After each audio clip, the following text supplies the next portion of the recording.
So there's something I talk about in my book, Naturally Thin. It's called food noise. And I think that a lot of women go through this food noise where it's an internal chatter in your mind where you're constantly saying, I was good because I didn't eat, I'm bad because I ate, and you just beat yourself up. We eat out of emotions, and we just beat ourselves up constantly. I used to be heavier, and I used to be constantly obsessed, and I felt like I was imprisoned and always on a diet and forbidding myself everything. And there's a concept I now call food voice, which is about having a conversation in your mind about sensible choices. Your diet is a bank account, balancing it all. So I'm here with Elizabeth. Hi. And you had food noise. You had that internal struggle. Yes. Well, first of all, thank you so much for having me.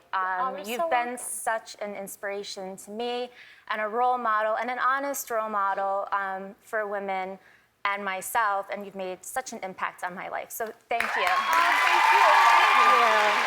Thank you.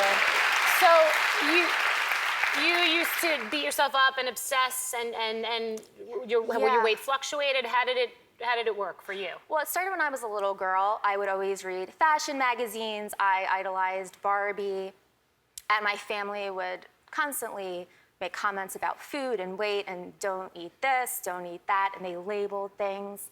And over time, it built up. And when I was in high school, I went to school on the Upper East Side where everyone's into looks and image, and I began dieting. And I tried everything, like Atkins diet, South Beach diet, Slim Fast. And it spiraled into a severe eating disorder that I struggled with for 8 years. And I was hospitalized 3 times, and I was 85 pounds, and I still thought that I was fat.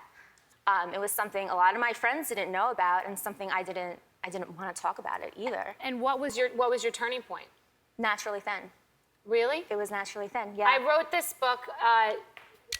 First of all, you're why I wrote this book. Oh, thank you. I was so tired of reading. I had read every single diet book and been on even more diets than you my whole childhood. It started from coming I came from a home with an eating disorder, and same thing, controlling. You can't control what's going on in your house. You're trying to control what's going on in your mouth. And for me, I never had, I didn't have bulimia, I didn't have anorexia, but I was obsessed. And I wrote the book. I remember going to publishers and them saying, you have to write a book about, it has to be 8 pounds in 2 weeks. And I was like, no, that's not what this is about. This is about the noise in people's head, the mania.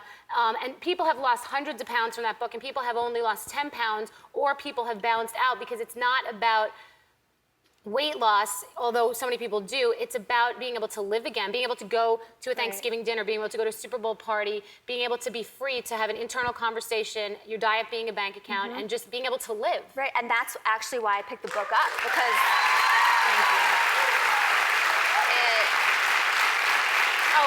this is the book, and it's really the first thing I did. I wasn't famous when I wrote it.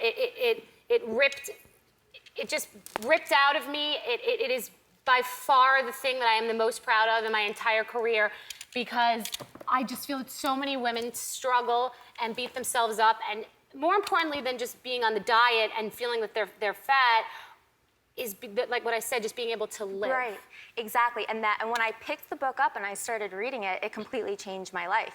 And it felt like a huge weight had been lifted off my shoulders, and I can live again. I mean, I'm in law school now, and I'm chasing a dream that before Naturally Thin I couldn't have.